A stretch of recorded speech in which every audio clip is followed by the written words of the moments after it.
work. All right, seems to be recording. I'm hoping that the file produced at the end will be workable for me. Okay. So how is everyone? Here we are in the midpoint of the quarter, beginning of week 5. You guys feeling okay? Are you guys overwhelmed with midterms around this time? Like how many of you have major exams this week or papers due? So a few of you. Cool. All right. So we're going to continue first off today our discussion of Aristotelian virtue ethics left over from last time, and then we'll segue into feminist ethics, particularly focused on the ethics of care, which is just one species or one approach within the overall kind of area of feminist morality. But we'll talk about that more generally, but also really important because this is coming up next week, our ethical issues, presentations, debates. There are 7 of you who still need to join a group. And the 2 groups that are most important are groups 1 and 2 that are scheduled to present and participate in this particular assignment a week from Wednesday. And nobody is yet signed up in those groups. So I'll give you guys, the 7 of you who have not yet joined a group, until the end of today to do it. And then tomorrow morning, if you haven't yet joined, I'll just put you in there. And so there are the 2 groups, which means there are 6 spots, but there are 7 of you. So 1 of you in the end is going to have to end up joining another group. And so I would have to manually put you in there. And so at least one of the 10 groups for this particular assignment is going to be a little bit lopsided. So it'll have 4 rather than 3. All right, so are there any questions about that? For those of you who have not yet joined a group, as to where to find the group assignment thing on Moodle? Are there any issues preventing you from picking a group?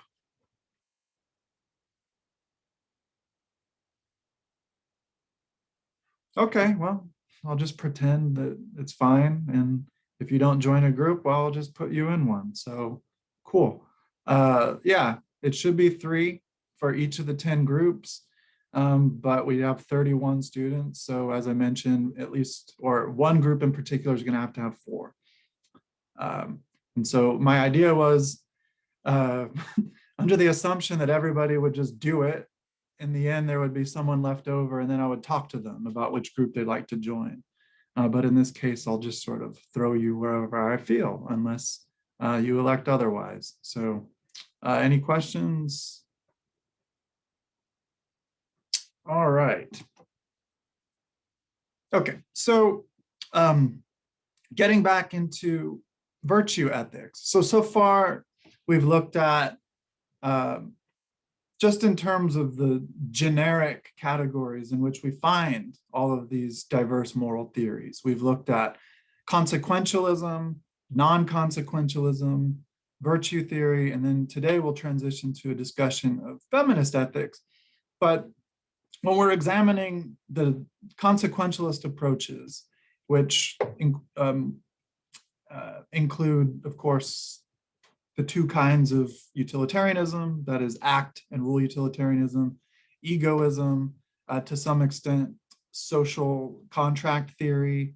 Well, all of these approaches are focused on the morality of individual actions. It's obviously a bit different when it comes to rule utilitarianism, insofar as the emphasis there is on ethical rules or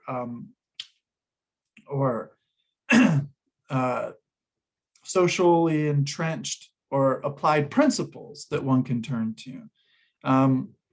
And the same can be said for the non-consequentialist theories that we've examined. So Kantian deontology, well, that's really the only one we looked at. Natural law theory finds its way in there as well. Deontology really just means a system that's focused on rules or principles, right?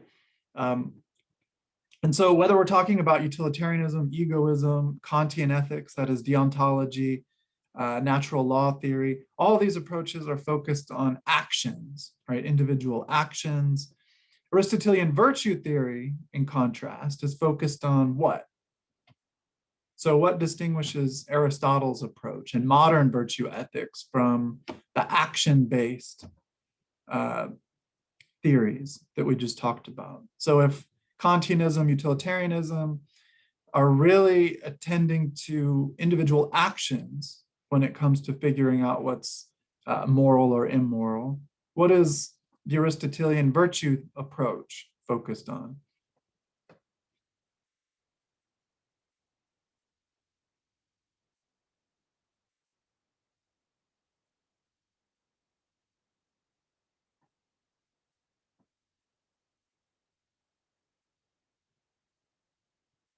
It's focused more on the essence or the nature of the person and what they're going to be instead of what they're going to do. Okay, good. So not necessarily the essence of the person, especially if we're talking about Aristotle, that becomes rather tricky because essence is a kind of a piece of technical vocabulary which Aristotle actually innovated. So a lot of what we think about in terms of essence is derived from Aristotle's metaphysics.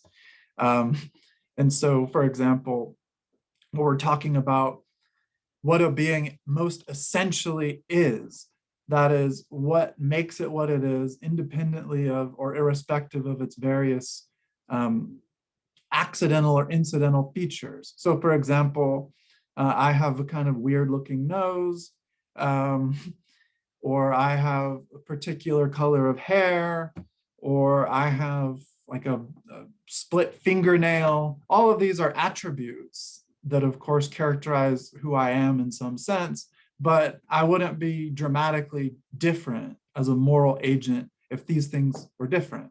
So if I had a nose job, or if I dyed my hair, or carefully repaired my nails, my essence would remain untouched, right?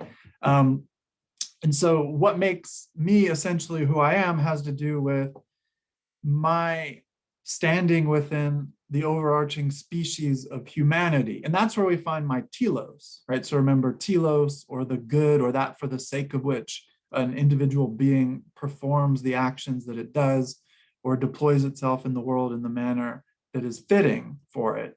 And so for that reason, and I'm talking about this a little bit because it's relevant, it's interesting, I can actually fall short of what my essence demands if I behave in the world in such a way that I develop an immoral character, because I can start to organize my being in the world and the decisions I make that put me in alignment with some kind of irrational, or in that sense, subhuman animal, right? Where I don't care about virtues, for example, that are appropriate for humans. But the really important thing, and so going back to my initial point here, that separates Aristotle from theorists like Kant or John Stuart Mill or Jeremy Bentham, is his emphasis, as Poppy said, on character, on who you are, rather than what you do. But of course, there's a sort of intimate relationship between who you are in terms of your character and what you do. And that is, importantly for Aristotle, the sense in which having a good moral character puts you in a position to, over time, produce moral actions. So if you have a sort of toxic or rotten or otherwise shitty or deficient moral character, well, that's going to be productive over time in ways that might even be quite surprising to you, that you won't even recognize. It's going to be productive over time of bad actions, which come about because of bad decisions, which are made or arise as options for you because of your bad character, right? So that's why it all goes back to character. So Kant, the utilitarians, they say you should care about what you do. Aristotle says, no, you should first of all care about who you are, and then that will more or less take care of what you do. And then when it comes to feminist care ethicists, so we've moved from a focus on action, individual actions, to Aristotle's emphasis on individual character, to the feminists' interest, or specifically the feminist care ethicists. Their emphasis is on relations and relationships, which take one in this course of ethical deliberation and reflection outside of one's own self into a properly social and political domain, right? So moving from the standard sort of modern moral ethical approach of action back a little bit to the ancient Aristotelian emphasis on character, and then to the feminist emphasis instead on relations. How can we develop healthy, caring, mutually beneficial, mutually supportive relationships and manners of relation that are conducive to human flourishing, right? And so in some sense, as I suggested last time, that approach is built into or takes its beginning point to some extent from the Aristotelian framework of care ethic, or excuse me, of virtue ethics, because we can understand care as a kind of virtue. It's just that care as a virtue is necessarily other directed. And so whereas Aristotle cares a lot about developing a healthy soul through developing a stable and virtuous character over time, feminists look outward more about relations that constitute even a kind of community. And here we're talking about not an abstract community like a nation or a country or something like that, but communities made up of and sustained and articulated through real concrete relationships. And so this is important because theorists like Kant, who start from a point of more or less abstract equality, where we are all conceived of as autonomous individuals who are more or less competitive with one another, but we start as these independent, autonomous individuals who are more or less engaged in competition strategies in environments of scarcity. But because of that, we have to try to work with each other and develop good social, cultural, and political order. The feminist point of view takes an alternative orientation as its starting point. It says, well, we are never these independent, autonomous individuals. And if we become truly, in the healthy sense, independent, autonomous individuals capable of making our own well-informed choices, that's because of this obscure background of relationships that make that possible, right? So think about how you're raised by your parents or your siblings or other loved ones in your immediate familial milieu when you're a child. If your personality, if your very character weren't nurtured by these relationships, healthily speaking, of love and solicitude, well, then you could never ultimately become independent in the first place to be able to enter the realm of justice where you're observant of principles and you take seriously impartiality and so forth. Okay, so that's just to kind of lay out the trajectory of where we're going this week. But are there any questions about that? About anything I said? So the major takeaway is Kantianism, utilitarianism, focused on action. Aristotelian virtue ethics focused on character. Feminist ethics, or at least care ethics, focused on relationships, right?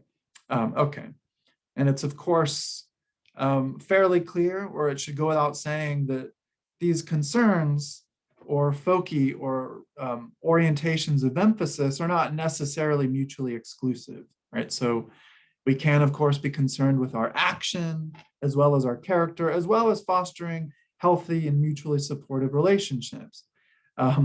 It's really just a matter of where we're putting the, I guess, the broad end of our emphasis when it comes to thinking through what's most important in figuring out how to be moral individuals.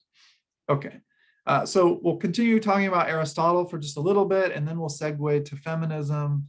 And then again, looking ahead to Wednesday, we'll wrap up there, and then that'll be your opportunity to ask questions in connection to the midterm exam. And so I'll just repeat that again in case there's some confusion. The midterm exam is available now, and it will be until the end of this week, Sunday at midnight. But once you begin the exam, you'll have 2 hours in which to complete it. Okay. So are there any questions or concerns before I jump back into the slides? Any comments? All right.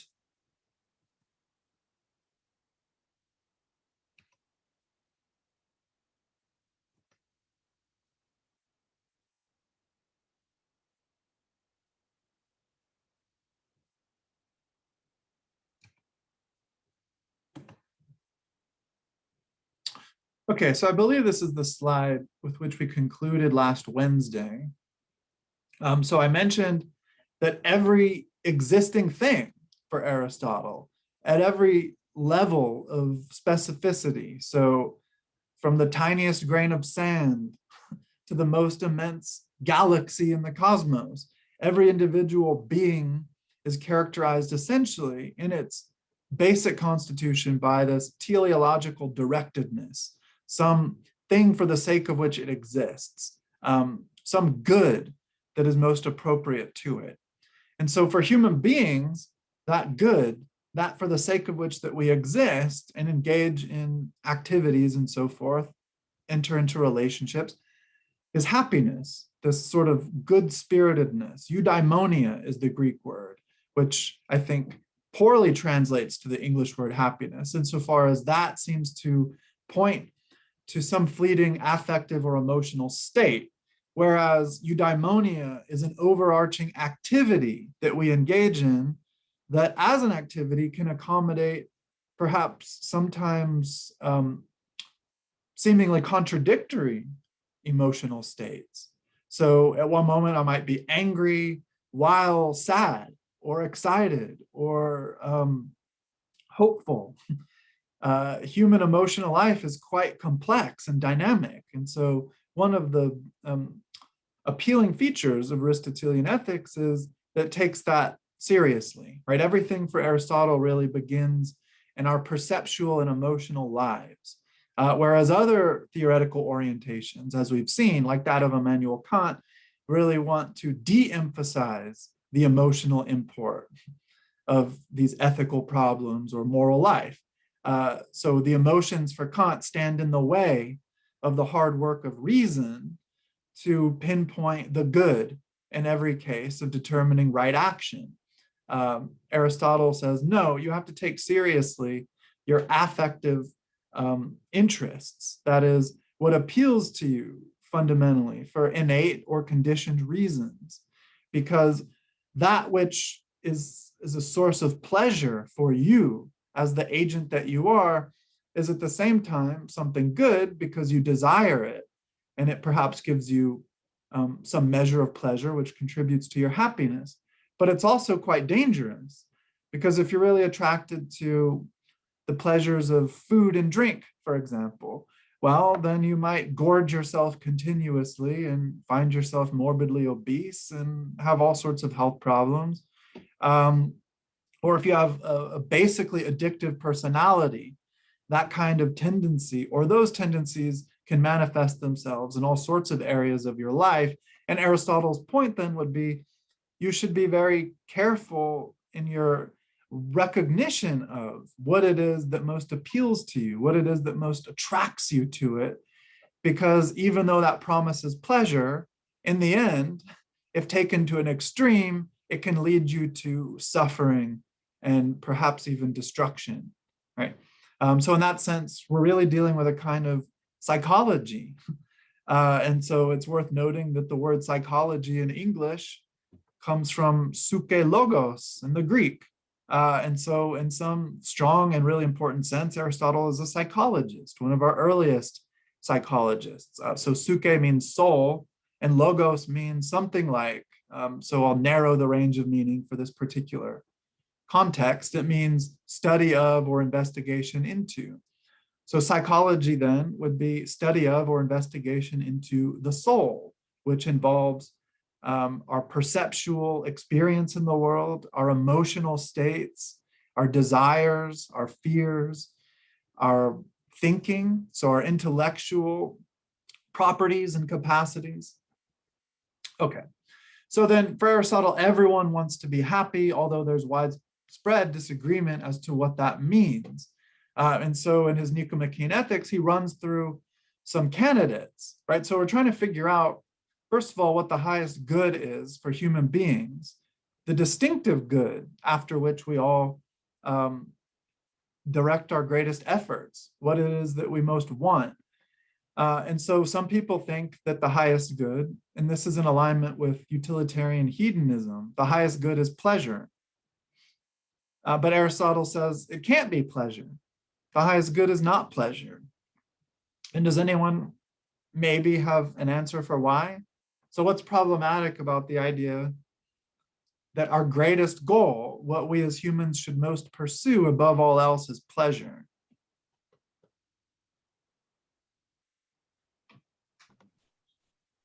Doesn't take into account how our actions affect other people.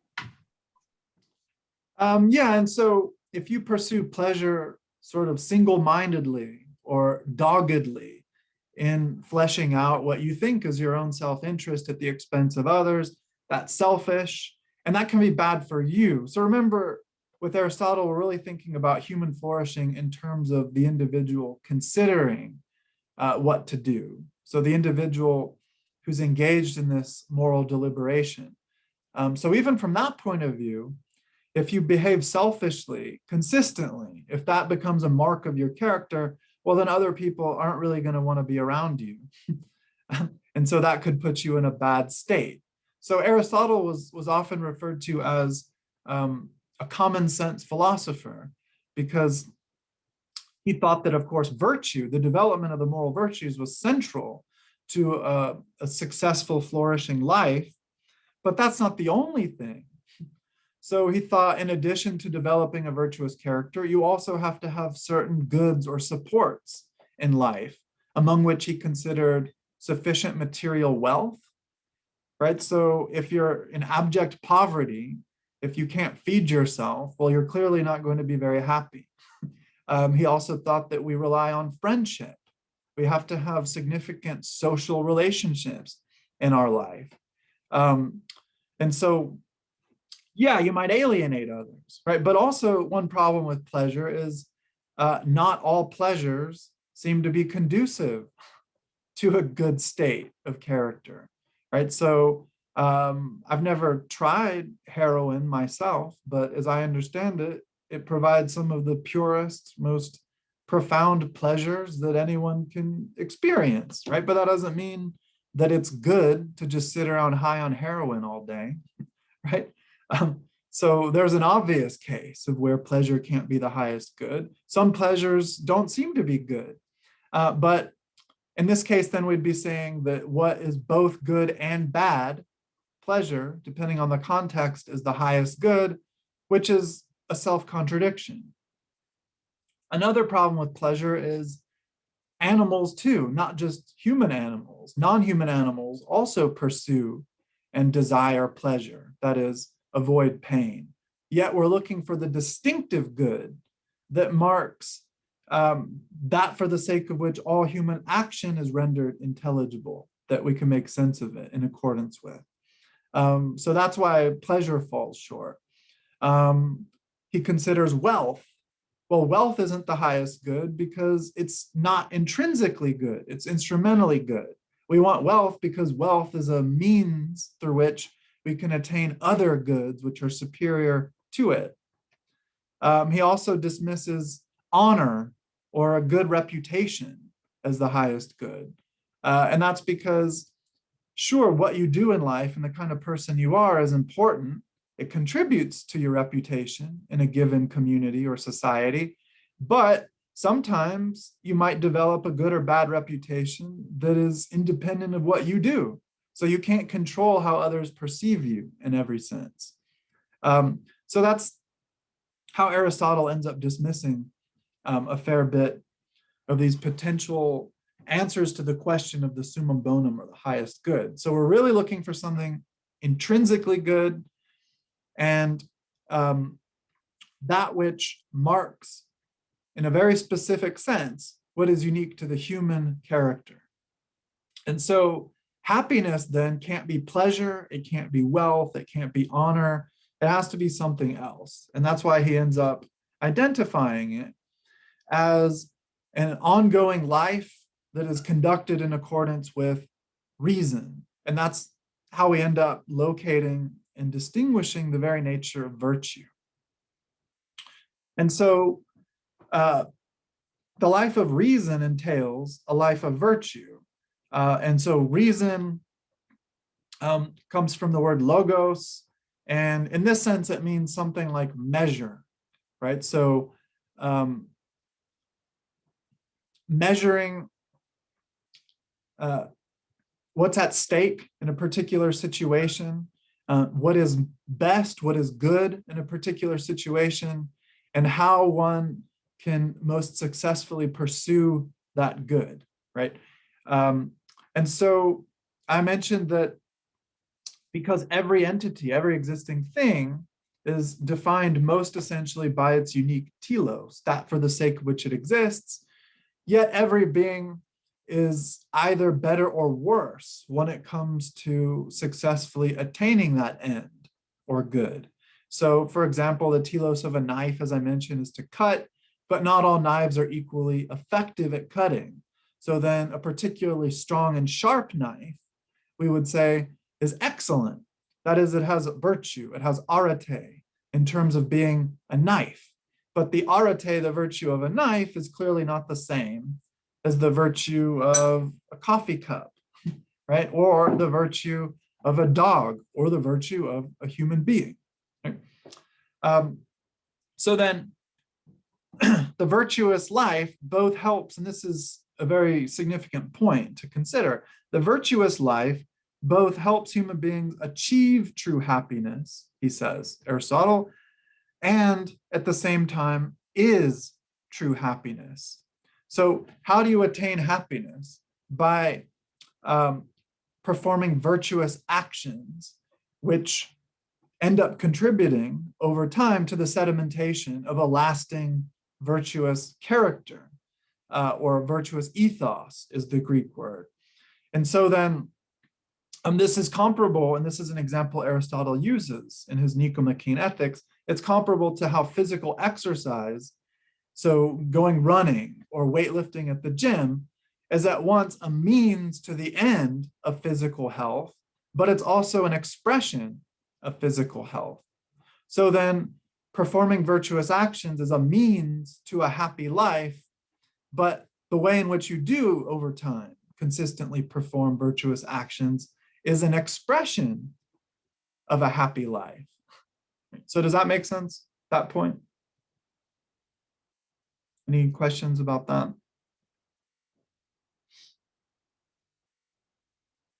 Okay. So a virtue, and this is one way to define it, this is how Vaughan defines virtue in the textbook, a stable disposition to act and feel according to an ideal standard. And the label for this particular ideal standard is the golden mean. And Aristotle, in the course of his Nicomachean Ethics, refers to a table that presumably would have been available for his students in the lecture hall.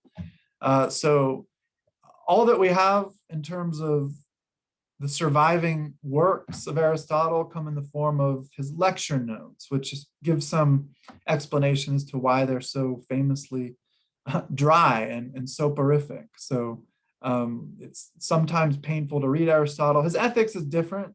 It's pretty engaging and easy to read, I think, and really profound as a philosophy and for its moral psychology, as I mentioned. So a virtue is this kind of ethos. So this deeply embedded character trait that can affect actions in countless situations. So that's what I mentioned earlier. So think of your character or ethos as a more or less fertile field or ground, right? So if the soil is rich in nutrients, if it's properly watered and cared for, given sufficient sunlight, then it will produce beautiful flowers.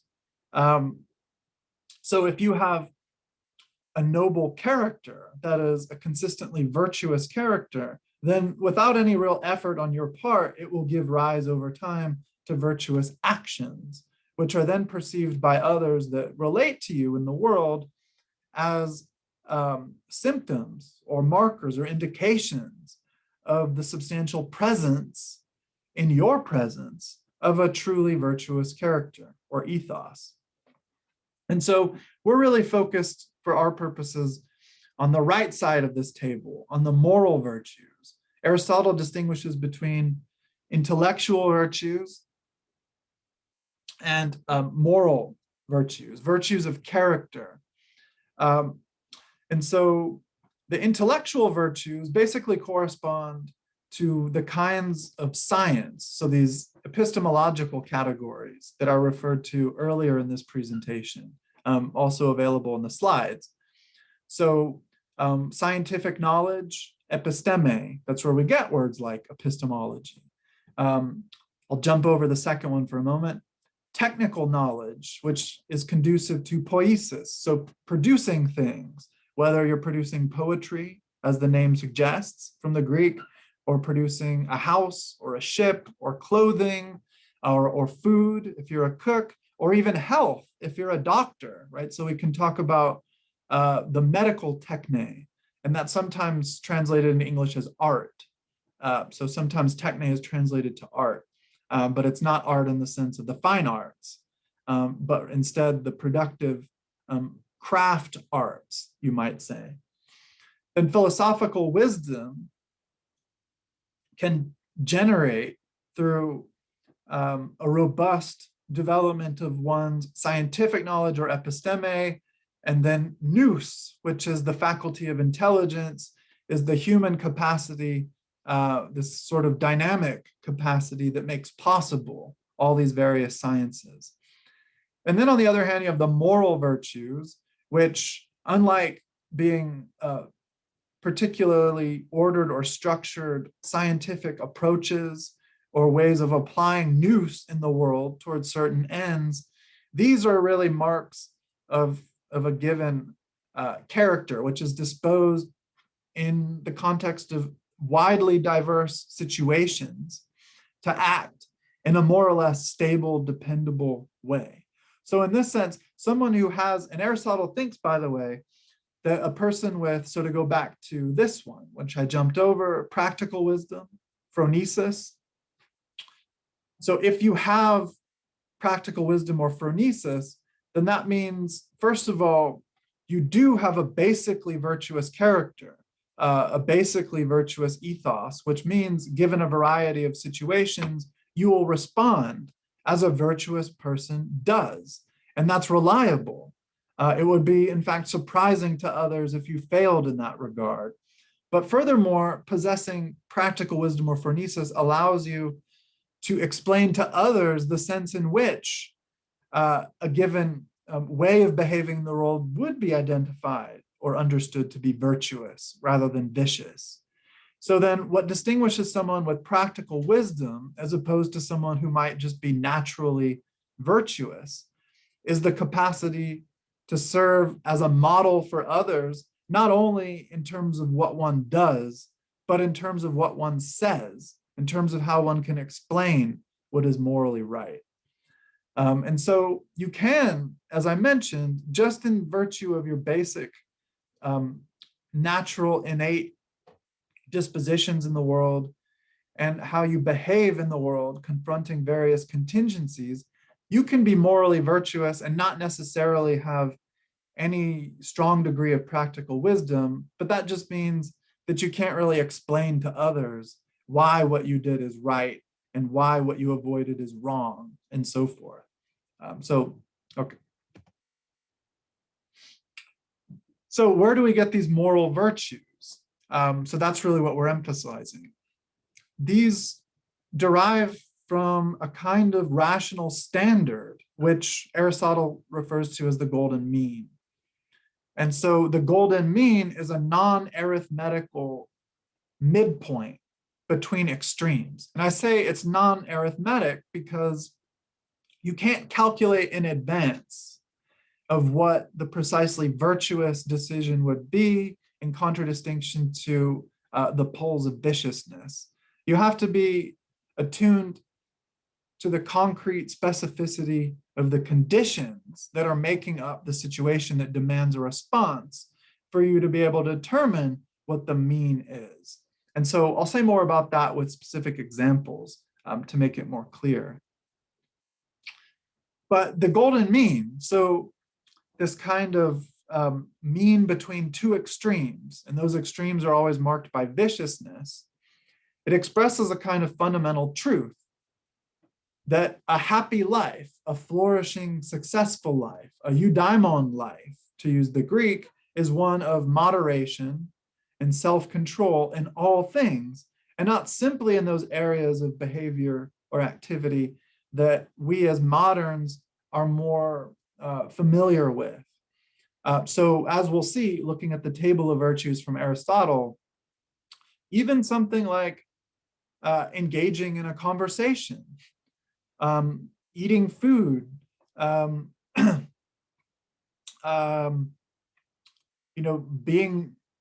being engaging or fun or witty in social situations. These are all areas of true ethical consideration, whereas normally we might dismiss those as somehow too everyday or too personal, and for that reason outside of the purview of ethical reflection. And this is because, again, we're not focused on specific actions, which can be determined given a context, or perhaps purely, if we're thinking along Kantian lines, to be right or wrong. We're really thinking about what it is that's conducive towards a happy character, a consistently flourishing character. And so here is that table of virtues that in the Nicomachean Ethics, Aristotle, this is book 2 of the Nicomachean Ethics, he refers his readers or listeners to. So again, you would have had a graphical display approximate to this available in the lecture hall. So, oops.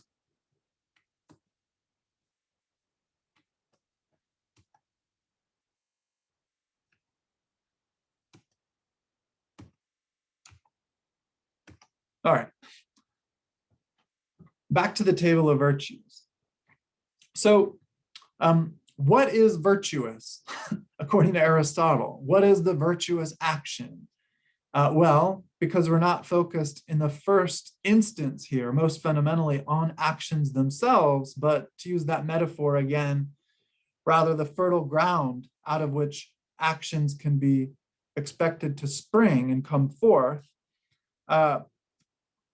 What is the virtuous action is what a virtuous person does. And this has been some point that critics have turned to make the charge of circularity, a kind of logical vicious circularity when it comes to virtue ethics. We can talk a little bit about that, but how do you know what the virtuous person, so what is the virtuous action? Well, it's what a virtuous person would do. Well, how do you know what a virtuous person would or should do? Well, that's a difficult question put in the abstract, but concretely, it's not all that difficult. So I think we all know people, and these are perhaps the individuals in our lives to whom we turn when we seek advice, right? We all know people who, even if you throw them into a foreign situation where they're confronted with a problem that hasn't been an issue before, or that they haven't grappled with or thought about before, they somehow in any case come out okay. They somehow manage to respond in a way that seems sensible and just and conducive to some measure of flourishing, whether in their lives and also impacting the lives of those who might be involved. And so then you can look at these models, and even if we don't have them in our lives, we can think of famous models, people who are kind of moral paragons or exemplars in our society that we turn to for guidance. And so when you look at these individuals, so someone like, Mahatma Gandhi or Martin Luther King Jr. or something like that, they seem to, in various instances, exemplify this sort of dynamic. So I don't want to go through every one of these, but looking at the first one, fear and confidence. So on the left-hand side of this table, we have the sphere of feeling. So the Greek word for that is pathos. So we're always dealing, from Aristotle's psychology, his moral psychology, we're always dealing with an area of action or decision where feeling or emotion is in effect, is inescapable, is in some important sense driving what's going on. And so in this case, that specific feeling would be the area of fear and confidence. So imagine a soldier on the battlefield. If fear and confidence, so if what exemplifies this person's character is excess, well, then we would see them as being rash. So like someone who runs into a hail of bullets or gunfire with no regard at all for their personal safety, just launching themselves headlong into death, right, in the name of valor. Well, that would be seen as vicious, right? It's excessive, it's too much. But then on the other side, imagine a soldier who uses a comrade as a human shield, right? Hides behind them, or hides behind a rock while everyone is being murdered in their regiment or something and does nothing, right? So that would be a deficiency here. It would be cowardice. So what's the virtue? What's the excellence? Well, it's what hits the target again. So remember the category of telos. So our telos is success, it's well-being, it's flourishing over an overall lifetime. And so courage would be the mean there. Now, I mentioned earlier that we're not dealing with a strict mathematical or arithmetic mean, and that's because we're not all soldiers. So the demand of a virtue like courage will concretely shape its place or take up its place in a particular situation that confronts you in dramatically different ways, right? So you might have to muster up some degree of moral courage to confront your boss or something at work if your boss has done something bad or is treating other coworkers or yourself unfairly or something. Well, how you react in a way that would be virtuously courageous is obviously not going to look very much like a courageous soldier. They'll be similar in some ways, but you have to really focus on the concrete details that make up the situation to which you're responding and where you're finding yourself as a moral agent. And then there's the virtue of pleasure and pain, for example. So going back to my sort of instance of food and drink, right? So let's say you're at a party and there's like the buffet table. Well, if your character is marked by excess, in this sense, self-indulgence, well, then you'll be the guy or woman who's just hanging around the buffet table, lurking over it, stuffing your face, maybe just drinking to the point of blacking out, right? And then you'll act like a complete idiot or whatever and cause trouble for the other party goers. Well, that would be the vice of excess, of self-indulgence. But this is an interesting feature as well. Again, going back to Aristotle as this common sense philosopher. You could also be vicious on the other extreme here. That is in the direction of deficiency. So let's say you go to this very same party, but you don't eat anything, you don't participate in the food, you don't drink anything at all. So you're what we might call a teetotaler or something.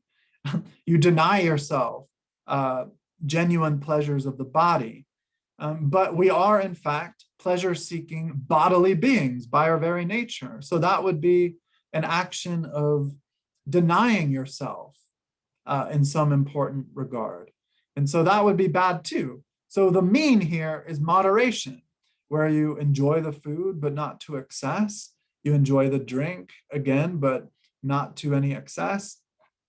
Okay. And so you can use, and Aristotle actually uses this example. And this is to articulate the non-mathematical nature of the mean that's at issue here. So Aristotle uses the example of a famous wrestler from ancient Athens, Milo. So Milo is a wrestler. He's also a bodybuilder because he needs robust strength to succeed in the gymnasium. And that means that Milo has to eat quite a bit more food than someone who is a teacher, for example, right? So when it comes to moderation for Milo, this wrestler, this weightlifter, the golden mean in terms of how much food they eat, the quantity and even quality, the kind of food that they consume is going to be different from the case of a teacher or a computer programmer, right? Or a banker or a lawyer or something like that. They're going to have to consume different food, perhaps less protein and quite a bit less in terms of quantity, right?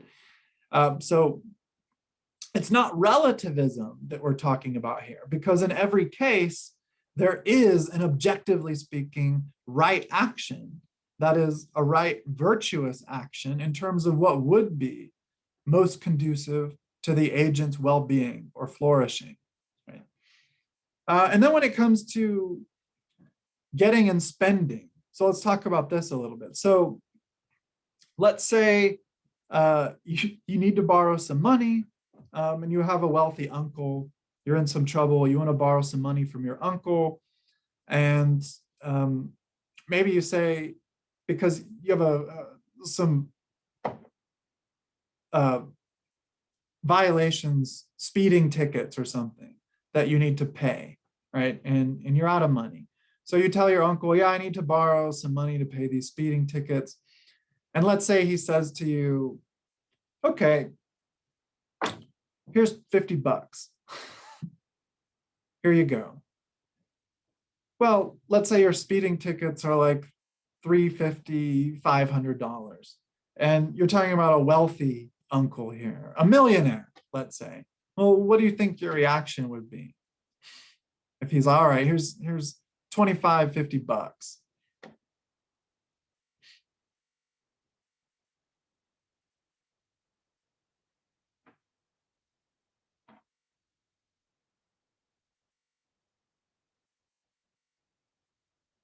You guys still there?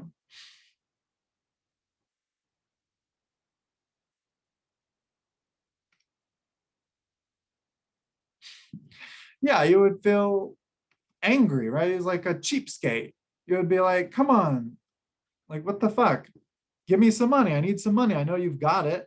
So you would think that they are cheap, right? Because they're exemplifying this deficiency of cheapness. But on the other hand, let's say you come to the same uncle for the same problem. You ask to borrow money, and then you get a check for like 10 grand. Well, maybe, I mean, depending on who you are, you might think, sweet, I just got 10 grand, thanks. But I can imagine in some cases you might think, well, you're just trying to show off. You're just trying to, in this extravagant way, demonstrate how wealthy you are, right? I don't need $10,000. I just needed a few $100. Like, you can keep all of that money. I don't need it, right? And so that would be an excess on the part of your uncle in terms of deciding what the virtuous action would be. So the virtuous action in this instance would be somewhere in the middle. But unlike the philosophic or hedonic calculus that Jeremy Bentham gave us in the 18th century, there's not really any specific quantity that we could come to in terms of what would be the optimal amount. Well, maybe it's exactly how much you need, the $300, $400 or whatever. Or maybe it's somewhat close to that. We don't really know. But the thing is, when it's an excess or a deficiency, you would know. And so that's an important thing to keep in mind. And what's very interesting about Aristotle's approach here is, and think about the target, right? So has anybody here had experience on like a shooting range with, firearms or even archery? Or you can even think about playing darts, right? Trying to fire a dart at a dartboard. So what do you want to do if you're playing darts? And the same is true for archery, or if you're on a firing range for rifles or pistols or whatever. What are you really aiming for in a traditional target?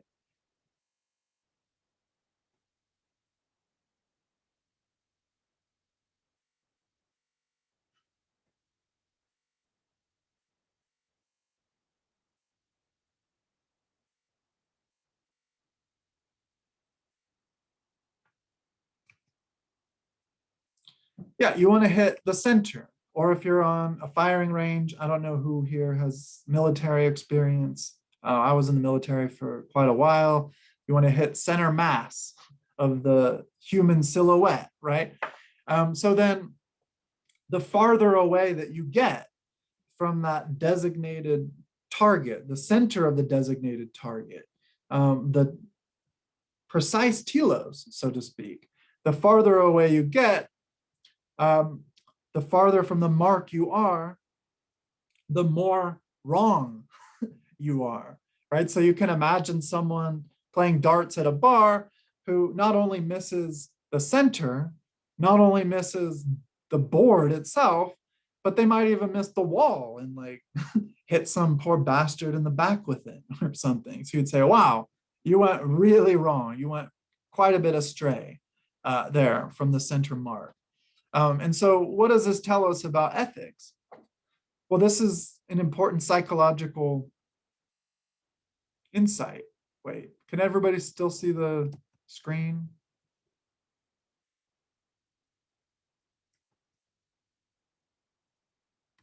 Okay. All right. The insight is that in every case of moral deliberation, where you're trying to determine how to act, there is a pretty limited right. That is, what is best will be quite small, right? Just like that center of the target, it's very difficult to hit it, and the precision required is a kind of byproduct of the nature of the aim itself. But while there's really one way to go right, there's a virtual infinity of ways to go wrong. And so there are innumerable subtle differences in terms of, and we can sort of place this on a continuum, right? So imagine this continuum where the virtue is in the center of the line, and then the viciousness, whether in terms of excess or deficiency, is extending in either direction beyond the center on this continuum. And perhaps there's no real end to the line. Maybe it just keeps going. And so you could come up with a vicious action in response to some demand in a situation that would be quite surprising. It's so terrible you had never even thought of it before.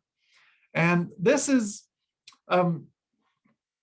something to be made sense of in connection with an important kind of psychological point that people have made in recent years in connection to healthy family dynamics, right? So there's a kind of cliche where a healthy family, a family that is organized by behaviors of mutual support and flourishing, any healthy family is basically interchangeable with any other healthy family, right? So a healthy family dynamic is one that has care. It's one that has, some sufficient material wealth, right? So there's like a home, there's the ability to provide sustenance, quality nutrition, and so forth. There's no physical or psychological or otherwise abuse. But unhealthy, toxic families, they can take on a variety of shapes and forms, right? So every healthy family is more or less the same. Of course, there'll be profound differences, but they're all going to have more or less the same qualities or characteristics. But there can be wildly divergent ways in which you find different unhealthy or problematic families, right? And so that's what Aristotle is inviting us to consider with respect to this dynamic range of virtues and vices. The virtue in every case is going to be circumscribed by the target itself, which is in its smallness, in its subtlety, in its being circumscribed, is very difficult to hit, but one can go wildly off the target in all kinds of ways. Okay. And so the last one I'll talk about maybe is anger. So when it comes to anger, and this is different from other Greek ethical systems, such as the Hellenistic system of Stoicism, which some of you might be familiar with. There's been something of a renaissance or a resurgence of Stoic philosophy in the last 10, 20 years or so. But the Stoic says an emotional condition like anger is inappropriate because it leads to a state of disequilibrium or a lack of tranquility. Aristotle says, in contrast, well, no, sometimes it's actually quite appropriate to be angry. And there would be something missing, there would be something deficient about you if you don't express appropriate anger in the face of an injustice or of some kind of evil. So imagine you're walking through a crowded hallway in a public building and someone like bumps into you and like steps on your foot really hard as they walk by. Well, what do you do in that situation? Well, on the one hand, you could get so angry that you follow them to their house and you, I don't know, burn their whole house down or something and murder their entire family in your pursuit of revenge. Well, Aristotle would say, well, that's a little more than irritability. But that would be pretty extreme. That would be pretty excessive. You're really missing the mark in that way. But let's say, on the other hand, this person shoves you and steps on your foot as they walk past, and you step aside and actually apologize to them. You say, oh, I'm so sorry for being in your way. Well, Aristotle would say, well, there's something missing. There's something problematic about that affective response. And this is a lack of thumos, or spirit, a lack of spiritedness, which Aristotle located in the chest, like when your heart starts pumping. Maybe that's missing, and you just defer to everyone else and you allow people to literally, in this example, step all over you, right? That would be problematic. And then there are all these other ways too. So in conversation, well, you would like to be witty, you would like to be engaging, you would like to make fun and curious or interesting contributions to a discussion, rather than just dominating it with this kind of superficial clownishness where you want everyone to look at you. Or maybe you're just incredibly boring, right? You don't offer really any contribution. You don't really say anything. You just sort of respond in monosyllabic replies, yes or no's or whatever. You would be deficient in that way. So does this make sense, this table of virtues? Is it clear how Aristotle establishes the virtue as the proper action within each of these areas of life? Are there any questions about this?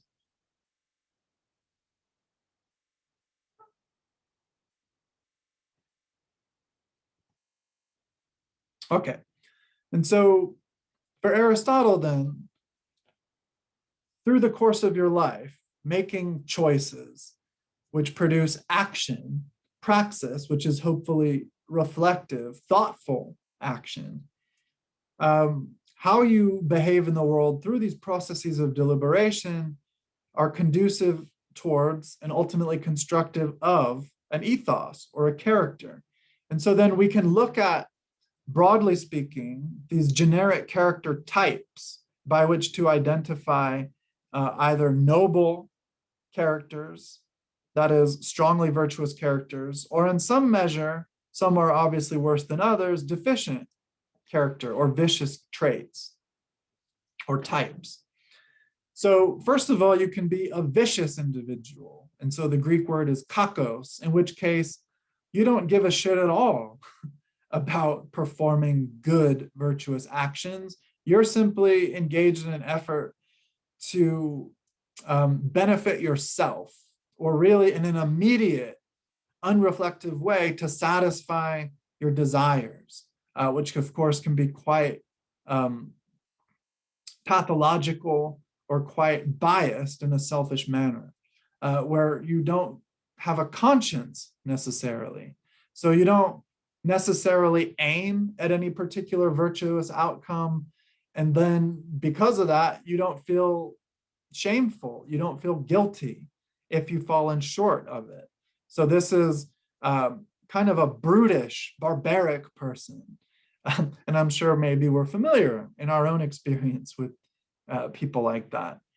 Next comes the acratic person. The incontinent is the word that it's sometimes translated to in English. This is someone who knows what's right in an intellectual sense. So if you ask them, well, how should a person act under these circumstances? They'll give you what appears to be the right answer. That is in accordance with what a virtuous person would say. But then if they are concretely in the grip of one of those circumstances or situations, they won't perform rightly, even though they, in this sort of intellectual sense, know it. And Aristotle compares this kind of person to an actor who just repeats lines, but without actually living the lines, without actually being the lines in the development of their character. And so akrasia is sometimes translated as moral weakness. So you know what's right, but you're too weak in terms of your character to align yourself in action with that standard or norm.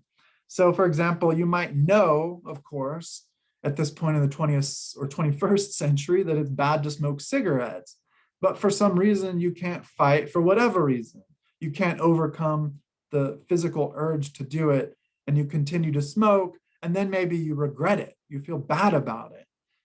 So that's indicative of an acratic character, this moral weakness. On the other hand, you can be encratic. So here's an individual who, like the acratic, understands what's demanded of them in terms of virtue, and usually is able to conform their actions to realize that telos or that good. But it takes struggle. It's not exactly natural. It's somewhat difficult. It's a challenge. So in different circumstances, this person might be inclined to behave viciously, but through a struggle, more often than not, they'll set themselves straight. And so that's obviously a superior character type in contrast to the incontinent or the vicious person, but it still falls short of true virtue, which is encapsulated in the sophron individual, who is self-controlled. So sophron, so that is the noun that attaches to an individual who exemplifies this virtue, which itself, as a virtue, is sophrosune. And that really translates to something like sound-mindedness. So So sound-mindedness, think of a person who is of an integral whole, right? So your tendencies, your inclinations, your desires, your reflective afterthought when you're looking back after an event or an action, when you're looking back and judging it, all of these dimensions of your moral personality are in harmony with each other. So that's what defines the self-grown individual, the self-controlled individual. Like the acratic and encratic person, they have an intellectual, rational consciousness of what the virtuous action would be, and they, without any struggle, are just naturally inclined to perform that action. Now, self-grown persons are not created immediately upon birth and thrust into the world as a matter of their essential nature. Self-grown individuals are created, are developed, are evolved through the course of experiences in one's life by consistently responding in a virtuous way over time, right? So here the Aristotelian insight is the more consistently, the more protractedly over time and in a diversity of situations you behave as a virtuous person does, the easier it will be for you to continue doing that.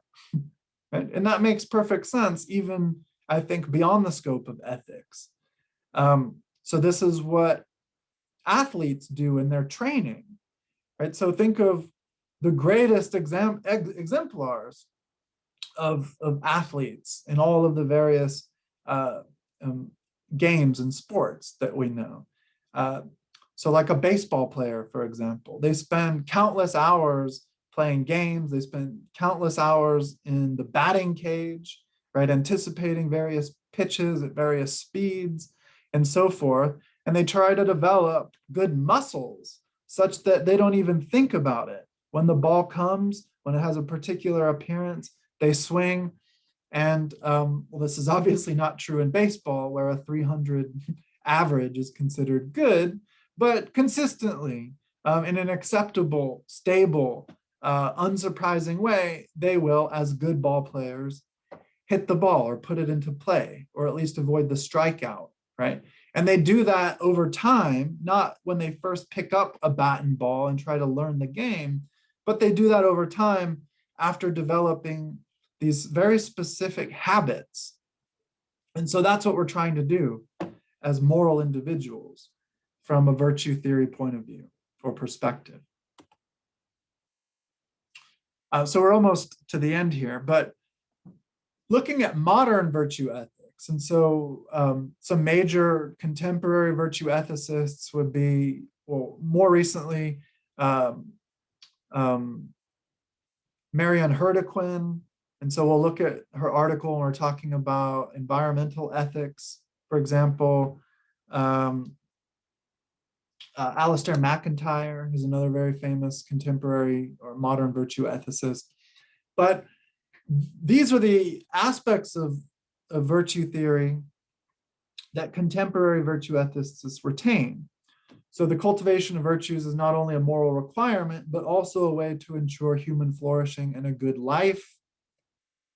A fully developed ethics has to take into account motives, like Kant emphasizes, feelings, as both Aristotle, utilitarians emphasize, intentions, as Aristotle and Kant would emphasize, and moral wisdom, which is an aspect of Aristotle's virtue theory. And so this is a criticism from the point of view of Aristotelian virtue ethics or contemporary virtue ethics of Kantian deontology. If we act only out of a recognition of duty, if we act only out of respect for the moral law, which is essentially for Kant what duty amounts to, well, that's conducive to an ultimately barren and one-dimensional approach to living a good, flourishing life. It can't just be about duty at the neglect of our deepest human passions. And this is actually a point that contemporary care ethicists from feminist morality or moral theory embrace as well, or derive from virtue ethics. And so we talked about these various criteria. It's consistent with our moral judgments. It's also consistent with our moral experiences. But then the one problem is the usefulness. So again, when faced with a dilemma, what should we do, right? What ought we to do? And all of the moral theories we've considered give us a different response to that kind of fundamental question. So according to the virtue ethicists like Aristotle, we should do what a virtuous person would do. But it looks like this then. The right action is the one performed by the virtuous person, okay? Who's the virtuous person? Well, it's the one who performs the virtuous action. And so this is a kind of circle, circular reasoning, or a vicious circle, according to some critics. But what do you guys think about that? Do you think that that's a fair criticism, or what?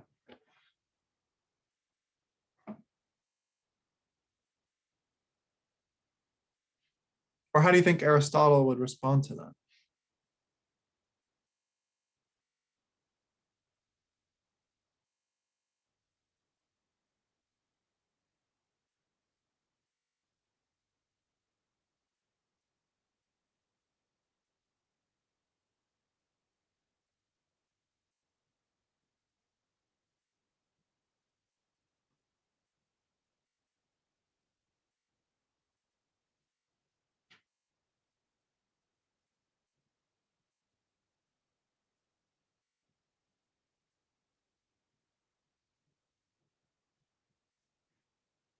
All right, well, we'll just stop there.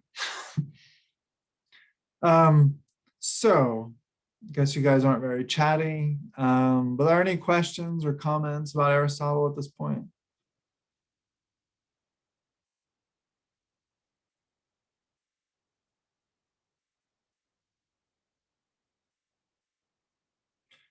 All right, cool.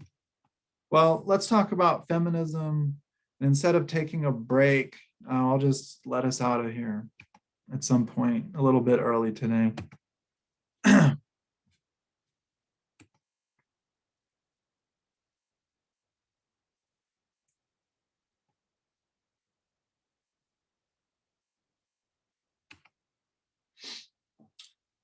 Okay, so to segue now into feminist ethics, we can consider care as a virtue, right? So in that sense, someone who seems to be deficient in their capacity to engage sympathetically or empathetically with others, we would find to be somehow falling short of at least the model of of what is required for a legitimate moral character, right? So that was a criticism that we attached to or looked at in consideration of Kant, right? That there seemed to be some sterility or some extreme coldness that was the hallmark, at least from the critical side, from the deficient side of Kantian ethics. And so feminist ethics begins with a sort of critical re-examination of many of the deeply entrenched, historically speaking, presuppositions that have constituted ethical philosophy and moral theory. And so feminist ethics is really a kind of critical ethics that takes issue with the sort of hierarchical, male-dominated considerations that have been taken up in a rather one-sided and prejudicial way in terms of fleshing out ethics as one domain of philosophy. And so it's an approach that's focused on women's interests and experiences and devoted to promoting the moral equality of men and women. And as I was just saying, it's a response to theories of ethics that have emphasized characteristics believed to be distinctive to men and ignored or rejected ways of thinking and feeling believed to be distinctive of women. And so looking at values along gendered lines, we can take an essentialist approach, which some moral philosophers, some feminists have done, or a non-essentialist approach. And so we'll talk a little bit about what that means.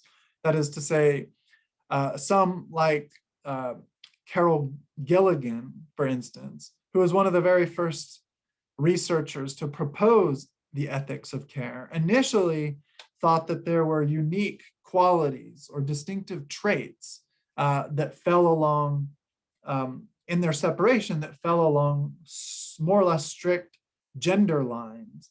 And she later, as we'll see, changed her thinking on that and rejected it and said, for example, that, yeah, typically in our history, character traits like fairness and focused on equality and rights, these sort of legalistic principles have been more in alignment with men or more associated with standard attributes or aspects of the masculine gender, and things like care and sympathy, empathy, emotion, relationships, that sort of thing has been more associated with women, but that's really because of the history of our gendered roles and social constructs, and not really necessarily anything to do with who we are in our essential being. And so there are different ways to go about that.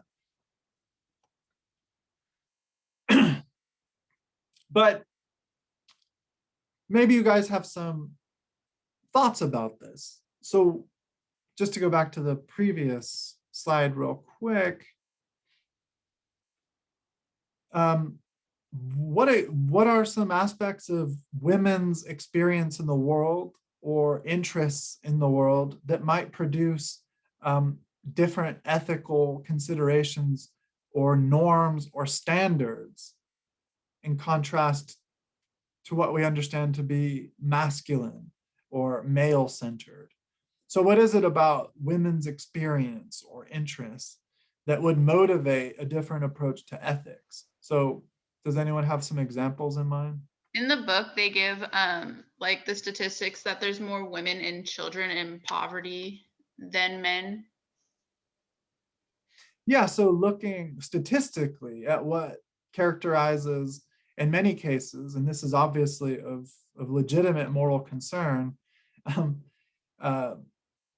deleterious or unhealthy or problematic social differences in terms of starting point or outcome, that sort of thing. So you talked about how there are more vulnerable in terms of economic disparity, more vulnerable women and children. So I'm trying to go to the chat. Did someone add something there? No, it's not letting me, sorry. Yeah, so that's like, It says women's experiences with sexual assault, domestic violence, tree harassment, reproductive rights, etc. from. Very good, yeah, perfect. Okay, great. Right, so obviously women experience sexual violence at an overwhelmingly higher rate than men do. The unique relationship that women have in terms of reproduction with children and so forth, the historically sort of determined role in the home, in the household, to which women have been relegated. And then on that side of the concern, household labor or homework, in that sense, domestic labor has always been perceived by philosophers and economists as somehow inferior or less significant, less important, or entirely outside the area of ethical and political consideration when compared to male-dominated pursuits engaged in the world of business or policy, or engineering or city planning and so forth. A funny one on my it's on my TikTok feed right now, but they're like, compare your place of work versus where you have to breast pump, and it'll be like a super, super nice building, and then they make them go in like the closet or whatever to pump. And I've experienced that in real life. Like at the Wells Fargo Bank, I used to be janitorial service, and the one girl would just shut down the whole bathroom, and like nobody could go to the bathroom in there because she had to pump. Wow. And if Yeah. women buildings, they would make like breast pumping lounges. Yeah, and the thing is, a situation like that isn't necessarily the deliberate product of these, you know. No, who would think, like, you would never think of that unless you were Right. in that situation yourself. Like, it's not the men's fault for not putting Exactly. It's just rooms that, in the buildings. right, that particular issue wasn't seen as an issue within the traditional boundaries of ethics. And so then it's not even seen as a problem, as you were saying, right? And so in many ways, what feminists are doing in the domain of ethics is trying to resituate the very terrain, right? To reframe the very landscape or ground in which we are pursuing these moral, ethical considerations and questions. Okay. And so here are some examples I use. So it's an approach that takes into account, like we were just saying, experiences that are distinctive to women, and not necessarily because of what separates men and women as a matter of biological or metaphysical essence, but just what gets produced through the historical and material sort of processes in which we're all engaged. And so here's an example. Traditional moral philosophy's devaluation of the domestic realm.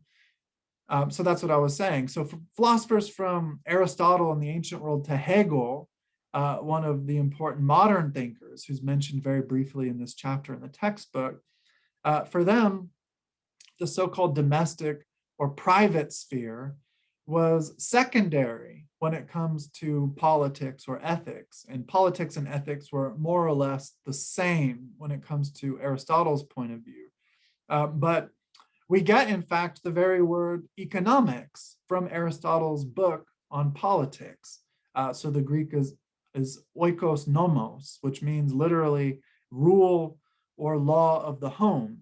And that can be roughly translated to something like household management. And Aristotle was quite, unfortunately, sexist, right? His politics, his ethics, his metaphysics, and even his biology to some extent were riven through and through with this kind of misogyny. So he argued that the man is unique in that the man is the ruler of the home in terms of oikos nomos or household management, but simultaneously can stand with a strong foot in the public sphere, contributing to legislation, contributing as a warrior citizen to the fulfillment of the state, which is ultimately the fulfillment of every individual person who can't really be a truly rational human individual outside of a culture, outside of a society. But the role of the woman in the home is simply to carry out the rather banal demands of cooking and cleaning and nurturing the children and so forth. And that was seen as outside of politics for Aristotle. And then Hegel, basically building on this sort of Aristotelian social political theory, argues the same thing, that the powerful cultural institutions that transcend specific, in the course of individual human lives, historical moments, and connect one historical epoch to the next, have very little to do with private experiences within the domestic sphere. They really have to do with these grand institutions that we really recognize as such. So like the church, or like the state made up of the sort of court and legislative and executive functions, business, commerce, right? And all of this was dominated, whether we're talking about Hegel or Aristotle, by men. And so look how recent this is. Until the 1990s, a huge number of US states defined rape as, quote, the forced sexual intercourse by a male of a female who is not his wife. In other words, the idea that a husband could sexually assault or rape his wife was unintelligible. It was seen as not a thing. That's your wife. She, as a matter of duty, as a matter of obligation, is expected to give sex, right? So it can't be considered rape. And connected to that as well, it wasn't until 1974 that child abuse was made explicitly illegal. And that, I think, should be quite surprising, to put it mildly, for us, right? And the movement that made this sort of national change in terms of child abuse was actually made possible because of the prior movement in favor of federal legislation against animal abuse. And so that seems strange. Like, we initially cared more about animals than children, but it's not necessarily that we cared more about non-human animals than we did about our own human children. It's that the thought was these political and ethical concerns do not extend to the interiority of private households, right? Because the man is supposed to be the king, so to speak, of every household. And ethics and politics and the discourse that make up these fields of human concern only begin after the threshold of the home, so outside of the home, meaning that everything within the private space of the domestic realm is up to the man and the woman and the children and so forth to figure out themselves, but of course with the presupposition or basic assumption, because we're dealing with patriarchy here, that the man has the final say.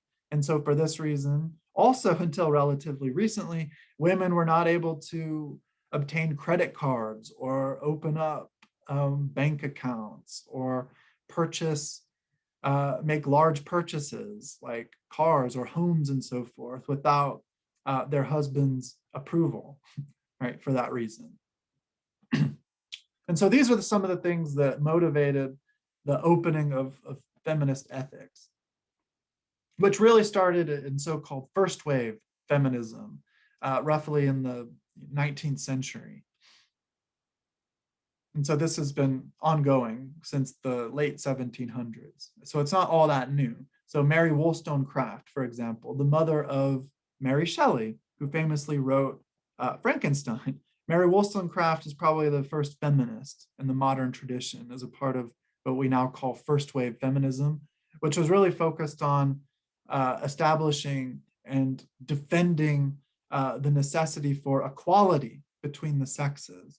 And then the various subsequent waves of feminism that developed arose out of a critical sort of rethinking of that initial approach, that we really shouldn't want total equality in this abstract, neutral sense, because then what are you really doing? What does equality mean, taken from an abstractly neutral starting point?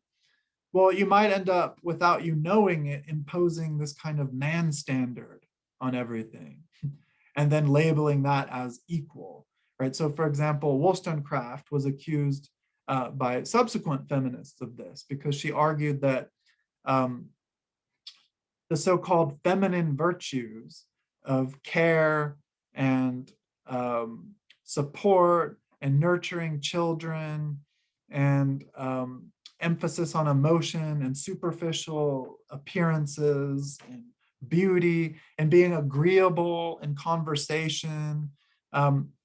She said, well, all of these are actually, if you were to apply them to men, they're seen as vices, right? And so why should we accept that there are these two tiers of moral standards, one for men and one for women? Because that ends up pushing us as humans towards a kind of contradictory conclusion, where on the one hand, we say, these are virtues, but only if you're talking about women. And these are virtues, but only if you're talking about men.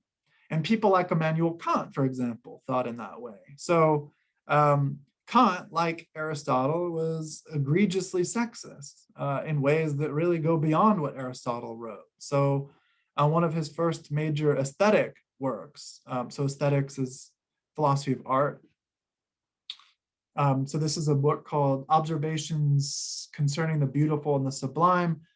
And I'm not exaggerating. Kant actually writes there that an intellectual woman might as well have a beard, because that's how unattractive she is. And I'm not exaggerating. He writes that this brilliant mind, this hero of the Enlightenment, says some of the dumbest shit you could think of. And so that's the idea that, women are not naturally disposed by virtue of their basic constitution and the capacities that they have that define them as women. They're not disposed to engage in any intellectual pursuits like mathematics or metaphysics and so forth. And if they try, then they'll just confuse themselves and they'll end up being miserable or whatever. Therefore, there are feminine virtues that are not intellectual, that are more in accordance with their bodies, with their emotions and so forth, their status as caregivers. And that's always supposed to be seen hierarchically as lower, right? And so Mary Wollstonecraft said, well, no, women too should embrace this sort of intellectual rationality at the expense of focus on emotions and care. And we should care more about like the end result of processes rather than the journey or the process itself. And then subsequent feminists look back on that and say, well, you're just embracing what men had been pushing hierarchically as the most important dimensions of our human moral lives at the expense of these other things that should be recognized as equally legitimate or important. And so there's a kind of slogan that emerged out of the work of Carol Hanisch. And so this is around the time of second wave feminism, which developed in the 1960s, where we're pushing back on this sort of generic equality feminism. And so the slogan is, the personal is political, right? So the domestic sphere is not somehow purified and immune to the demands of social, political, ethical life.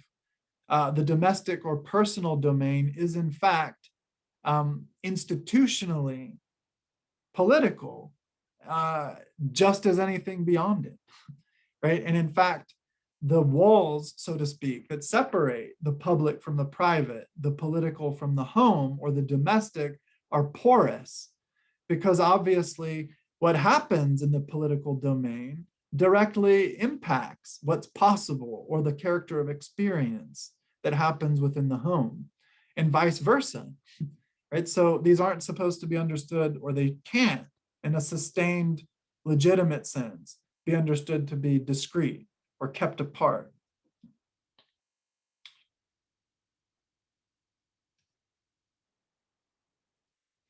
And so then some philosophers contest this Kantian orientation, which wants to, in an abstract way, not focusing at all on the specificity of the conditions on the ground, these concrete details that you would turn to, as Aristotle emphasizes. So Kant says, remember, you can figure out what you ought to do in any given situation without knowing any of the facts, right? Just based on pure reason alone, which gives you access intellectually to these universal moral principles. And this is where feminists challenge Kantian ethics, that principles are too general to be useful. And we looked at that as one criticism of Kant already, because ethical life, and again, this is a major takeaway from Aristotle's approach, ethical life is very messy and complicated. And we can't, so feminists say, in alignment with Aristotle, we can't determine what's right or what is best or what's demanded of us as moral agents by eliminating from a reflective consideration anything that has to do with the reality of the world.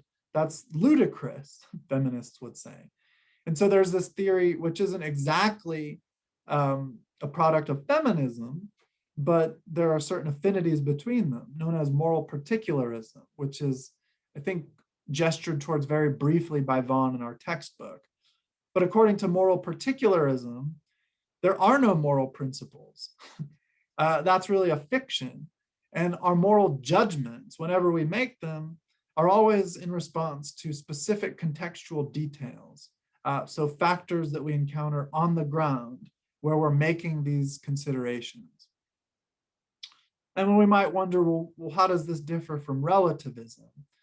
Well, the relativist, remember, thinks right and wrong is determined by one's judgment. So I judge this to be right, and that's sufficient to make it right. Or I judge this to be wrong, that's sufficient to make it wrong. That's not what the particularist is arguing. The particularist is simply saying, well, we need to examine the factors that are at issue, concretely speaking, in the contexts where we have to make a moral decision, rather than eliminating them as distractions. We have to take them very seriously. And that's still in harmony with moral objectivism, according to which there is a right and wrong independent of our judgment, right? So that's just to clarify that point. So there are also ways that feminists contest the principle of impartiality, right? So according to this principle, which is shared by Kantians and utilitarians, we have to treat others as equal, right? But the feminist of care argues rather that we always find ourselves from the very beginning of consciousness even, we always find ourselves robustly engaged. In fact, this engagement, this relationship even constructs or plays a role or contributes to who we are as selves, as individuals. We always find ourselves in particular relationships, right? And so if you're in one of these weird thought experiment situations in ethics where, I don't know, this is something that happened in that second Christopher Nolan Batman movie with the Joker, where Joker set up the situation. So I think it's The Dark Knight. I can't remember what the name of it was, with Heath Ledger as Joker, where he sets up the situation with the two boats, I think, or ships. So the prisoners, and then like the other one was like a yacht or something, and they had to make a choice on, who to blow up or whatever. And so the idea is, well, they're all moral autonomous agents, which means from Kant's point of view, they all demand equal respect. You can't sort of use one as a means to the betterment or to the end of the other.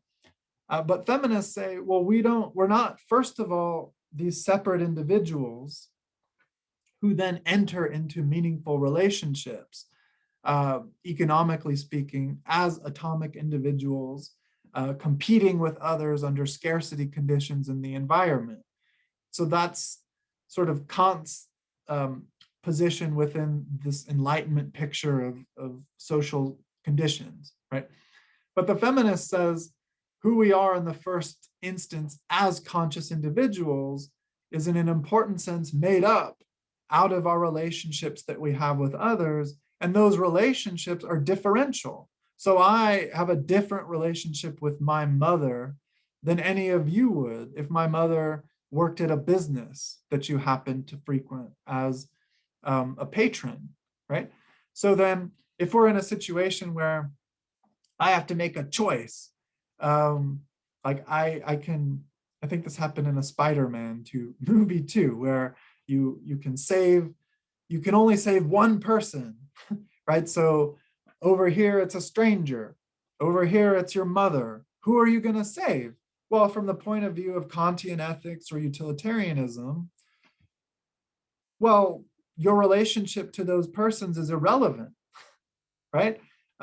If it's morally incumbent on you to save them, well, that decision or judgment has to be arrived at irrespective of the specificity of your relationship. But feminists would say that's completely ludicrous, right? You would obviously, because of empathy, because of this condition of care, be inclined to save your mother over a stranger, or to save your own child in cases where your child's life is threatened versus a stranger, and so forth. So another point is that feminist philosophers have greater respect for the emotional side of our lives than many non-feminist ethicists do, and that's particularly salient when considering Kant. Right? So remember, Kant thought of emotions as necessarily pathological, as obstacles rather than pathways to the illumination of moral truth, as something to be set aside by strict moral exemplars. Feminists contest that. And so in this way, they're more in alignment with Aristotle or utilitarians. So similarly, there's also in this vein, there's an emphasis on the non-ideal. So feminist ethicists take issue with the sense in which we abstractly begin from this sort of idealized fantasy position, that we are all equally free from societal constraints, social pressures, and we can all freely articulate our faculty of reason towards the good. Well, that's not reality, right? We all come from unequal starting positions as moral agents who have to make difficult decisions in confronting problems that show up in the course of our relationships and actions in the world. And so feminists argue that we have to take that seriously and start from a point of recognizing the non-ideal, in other words, the real. Okay, so that's where we'll stop. We'll pick this up next time. So I wanted to give you some historical sense of where care ethics from within feminist ethics more broadly developed. And so in the 1950s, the psychologist Lawrence Kohlberg came up with this experiment, which he performed on children. And this is sort of a psychologist, Carol Gilligan, in critical response to Kohlberg's experiment, came up with the basis of care ethics from feminism. Okay, so that's where we'll stop today, and we'll talk a little bit about that for Wednesday at the beginning, and then we'll also talk about Virginia Held's 2006 work on care ethics. So I have some passages from the text that I just want to carry out some close reading on with us on Wednesday. And then we'll just have a general review session for the midterm. So if you have some time, go back to the earlier chapters, check out those flashcards. And if there's anything that's confusing to you or that you'd like to spend some time on discussing or clarifying together, come equipped with some questions, and then we'll use the rest of our time on Wednesday for that. So are there any final questions or comments before we go?